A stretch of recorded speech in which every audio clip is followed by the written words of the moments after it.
వ్యర్థము. వినే మాటలు కూడా గ్రహించలేని స్థితిలో ఉంటున్నారేమో.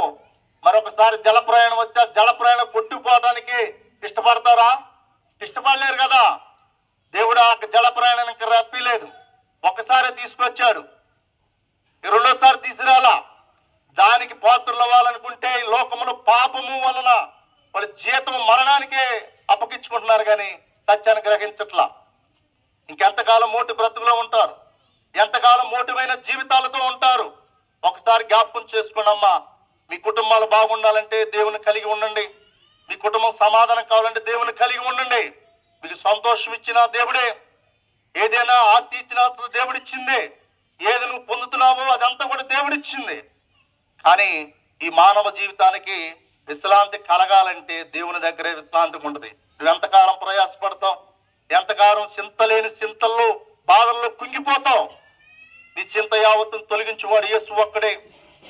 మరణమును జయించిన వాడు ఆయనే, ప్రభు అని యేసుక్రీస్తు వారు. నువ్వు కష్టపడితే చూడలేని వాడు ఆయనే, నువ్వు బాధపడితే చూడలేని వాడు ఆయనే. నీ కుటుంబ పరిస్థితులు ఏమైనా సరే దేవుని దగ్గర పెట్టు. ప్రభా పాపిని క్షమించంటే దేవుడు క్షమించే దేవుడు. నువ్వు కష్టాల్లో ఉన్నా, నువ్వు బాధల్లో ఉన్నా, నువ్వు ఇరుకుల్లో ఉన్నా, ఏ సమస్యలో ఉన్నా దేవుడిని నిడిపిస్తాడు. ఈ సాయంకాలం ఒకసారి గమనించండి.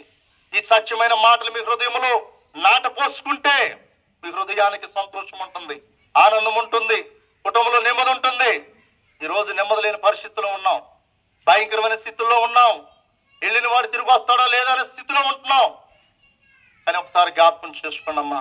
ప్రభువైన యేసుక్రీస్తు వారిని సొంత రక్షకుడిగా నువ్వు చేర్చుకుంటే నీ కుటుంబానికి శాంతి ఉంటుంది, సమాధానం ఉంటుంది. నువ్వు చేసే ప్రతి పనికి కూడా దేవుడు నీకు శక్తి ఇస్తాడు. ఈరోజు నాయన బలహీనలు ఎందుకు అవుతున్నావు అంటే దేవుని కలుపుకుండా ఉండబట్టే బలహీనలు అవుతున్నావు. సంతోషంగా ఉండాలి, ప్రభు బిడ్డలు ఎప్పుడు ఆనందంగా ఉండాలి, ప్రభుతోనే జీవించాలని ఆయన ఆశపడుతుంటే మీరు ఆశని నిర్లక్ష్యం చేయొద్దు. ఈ రోజు ఆయన చేర్చుకోండి. మరి 11 నెలలు దేవుడు ఇచ్చాడు. 10 నెలలు ఎంతమంది మరణించారో తెలియదు, కానీ ఈ 10 నెలలో దేవుడు మనకిచ్చిన గొప్ప ధన్యతను బట్టి ప్రభువుని మన సొంత రక్షకుడిగా చేర్చుకుందాం. అలాంటి కృప నిత్యము ఎన్న వారందరూ కూడా ఒకసారి జ్ఞాపకం చేసుకోమంటూ, కరోనా టైంలో కూడా దేవుడు రక్షించాడు, మొన్న వరద వచ్చినప్పుడు కూడా దేవుడు రక్షించాడు. అలాంటి గొప్ప దేవుని ఒకసారి జ్ఞాపకం చేసుకుందాం. ఆ ప్రభు రాకడ వచ్చేంత వరకు పరిపూర్ణంగా ఆయనకి ఇష్టమైన పాత్రలుగా మనం ఉందాం. నమ్మి రక్షించబడండి.